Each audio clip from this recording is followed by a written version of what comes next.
ಎಲ್ಲರಿಗೂ ನಮಸ್ಕಾರಗಳು.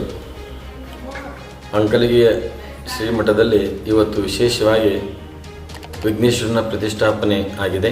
ಈ ಹಿಂದೆ ಪ್ರತಿಷ್ಠಾಪನೆ ಆಗಿತ್ತು.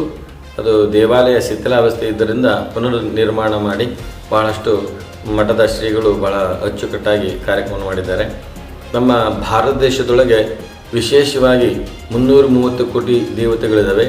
ಆದರೆ ಒಂದೊಂದು ಸ್ಥಾನದಲ್ಲಿ ಒಂದೊಂದು ದೇವಾಲಯಗಳು ಪ್ರತಿಷ್ಠಾಪನೆಗಳನ್ನ ಆಗಿದ್ದಾವೆ. ಮಹಾಭಾರತದ ಎಲ್ಲ ಭೀಮ ಇರ್ಬೋದು, ಅರ್ಜುನ, ನಕುಲ, ಸಹದೇವರೆಲ್ಲರೂ ವನವಾಸಗಳಿಗೆ ಹೋಗುವಂಥ ಸಂದರ್ಭದೊಳಗೆ ಒಂದೊಂದು ದೇವಾಲಯಗಳನ್ನು ನಿರ್ಮಾಣ ಮಾಡಿದ್ದಾರೆ. ಯಾವುದೇ ದೇವಾಲಯ ನಿರ್ಮಾಣ ಮಾಡೋಕ್ಕಿಂತ ಮೊದಲು ವಿಘ್ನೇಶ್ವರನ ದೇವಾಲಯಗಳನ್ನು ಪ್ರಥಮದಲ್ಲಿ ಮಾಡ್ತಾರೆ. ಅದಕ್ಕೆ ವಿಘ್ನಗಳ ರಾಜ, ವಿಘ್ನರಾಜ ಅಂತ ಕರೆದುಕೊಂಡು ಬಂದಿದ್ದಾರೆ. ಅಂತಹ ವಿಘ್ನರಾಜನನ್ನು ನಾವು ಯಾವುದೇ ದೇಶ ಇರ್ಬೋದು, ನಮ್ಮ ಕರ್ನಾಟಕ ಇರ್ಬೋದು, ಮತ್ತು ಬೇರೆ ಬೇರೆ ಔಟ್ ಆಫ್ ದೇಶಗಳು, ಯಾವುದೇ ದೇಶಗಳಿದ್ದರೂ ಸಹ ಅವರು ದೇವಾಲಯಗಳನ್ನು ಪೂಜೆ ಮಾಡಲ್ಲಂದರೂ ಇಂತಹ ಒಳ್ಳೆಯ ದೇಶ ಅಂದರೆ ಅಮೇರಿಕ ಭಾಳ ಮುಂದುವರೆದಂತಹ ಒಂದು US ಅಂತ ಕರೀತಾರೆ. ಅಲ್ಲಿಯೂ ಸಹ ದೇವಾಲಯಗಳಿದ್ದಾವೆ. ಅಲ್ಲಿ ದೇವಾಲಯಗಳಿದ್ದಾವೆ, ಅಲ್ಲಿಯೂ ಸಹ ವಿಘ್ನೇಶ್ವರನನ್ನು ಸ್ಥಾಪನೆ ಮಾಡಿದ್ದಾರೆ.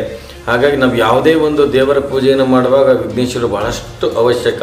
ಅಂತ ವಿಘ್ನೇಶ್ವರನಿಗೆ ಏನು ತೊಂದರೆ ಇದ್ದರೂ ಅವನಿಗೆ ನಾವೆಲ್ಲ ಶರಣಾದ್ವಿಯಪ್ಪ ಅಂದರೆ, ಯಾವ ದೇವರಿಗೆ ಶರಣ ಆಗದೇ ಇದ್ದರೂ ಸಹ ವಿಘ್ನೇಶ್ವರ ಶರಣಾದರೆ ಎಲ್ಲ ದೇವರ ಆಶೀರ್ವಾದನೂ ಸಹ ಸಿಗ್ತದೆ.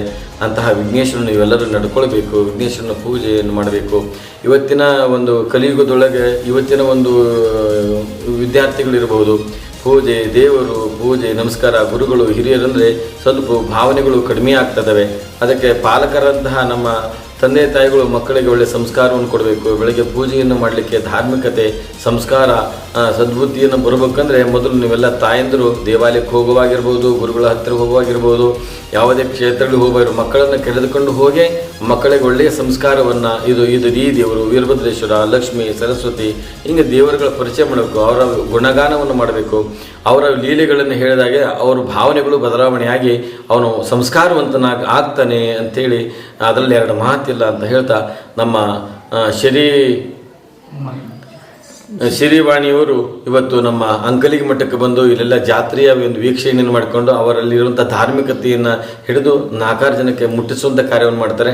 ನಾವು ಸಹ ಹಾವೇರಿ ಜಿಲ್ಲೆಯವರು ಗುಬ್ಬೇಜ್ಜನ ಮಠದ ಪೂಜ್ಯರು ನಂಜುಂಡ ಪಂಡಿತಾರಾಧ್ಯ ಸ್ವಾಮೀಜಿಯವರು ನಮ್ಮಂತ ಹೇಳಿ ಅವರು ನಮಗೊಂದು ಬಹಳಷ್ಟು ಗಣೇಶನ ಬಗ್ಗೆ ನಮಗೊಂದೆರಡು ವಿಚಾರವನ್ನು ಹೇಳಿದರು.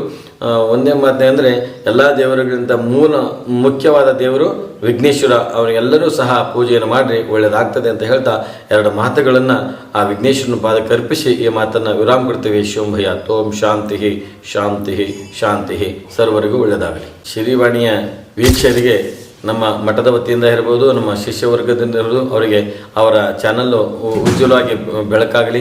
ಅವ್ರನ್ನ ಸಮಾಜಕ್ಕೆ ಎಲ್ಲವೂ ಕುಂತಹ ಜನರಿಗೆ ಅವರ ಶ್ರೀವಾಣಿಯ ಒಂದು ನಾಮಾಂಕಿತದೊಂದಿಗೆ ಅವರು ಬೆಳೀಲಿ, ಒಳ್ಳೆಯದಾಗಲಿ, ಒಳ್ಳೆಯ ವಿಚಾರವನ್ನು ಸಮಾಜಕ್ಕೆ ತಿಳಿಸುವಂಥ ಕಾರ್ಯವನ್ನು ಮಾಡ್ತಾಯಿದ್ದಾರೆ. ಅವರೆಲ್ಲರೂ ಸಹ ಅವರ ಮಾರ್ಗದರ್ಶನ ಅವರಿಗೆ ಬೆಂಬಲವನ್ನು ಕೊಡಬೇಕು ಅಂತ ಹೇಳ್ತಾ ಅವರಿಗೆ ಧನ್ಯವಾದ ಹೇಳ್ತಾ ಇದ್ದೇವೆ. ಧನ್ಯವಾದಗಳು.